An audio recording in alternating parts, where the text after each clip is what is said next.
মানি না আর মানবও না। আমরা ডাক্তার শহীদুল আলমকে চাই, উনি আমাদের গরিবের বন্ধু, উনি আমাদের পাশে ছিলেন আর থাকবেন, উনি আমাদের সব সময় হেল্প করেন, আমরা ওনাকেই চাই। আমরা কাজীকে মানি না, তাকে নামও শুনিনি, তাকে কখনো দেখিও নি। আমরা ডাক্তার শহীদুল আলমের নমিনেশন চাই, আর যতদিন না নমিনেশন না দেওয়া হবে আমরা রাজপথ ছাড়বো না এবং আমরা রাস্তায় আন্দোলন করব। ডাক্তার শহীদুল আলমকে নমিনেশন চাই। আমরা কাজী আলাউদ্দিনকে চিনি না, কারণ বিগত 17 বছর তিনি আমাদের এ পাশে ছিল না, এবং যখন আমাদের এখানে আসন পরিবর্তন হয়েছে তখনও তিনি এখানে ছিল না। তিনি চারি মহিলা কর্মী সমাবেশ এবং হলো ডাক্তার তার মেয়েকে নিয়ে ডাক্তারের টিম ওখানে তিনি দেখাইছে।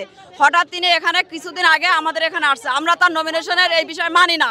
আমরা শহীদুল আলমের নমিনেশন চাই যে কোনো মূল্যে চাই। আমরা যতক্ষণ নমিনেশন না পাবো ততক্ষণ রাজপথ ছাড়বো না। আমরা শেষ রক্তবিন্দু দেবো এই রাজপথে। তবুও আমরা নমিনেশন চাই। আমাদের শেষ রক্ত দিয়ে হলো আমরা রাজপথে থাকবো। আমরা রাজপথে এসেছি, মা বোন সবাই, এখানে অনেক শিশু আছে, অনেক দেখেন ছোট ছোট অনেক বাচ্চারা আছে, সবাই এখানে আসছে। আমরা ডাক্তারের নমিনেশন চাই, আর ডাক্তারের নমিনেশন দিতেই হবে, এটাই হলো আমাদের শেষ দাবি।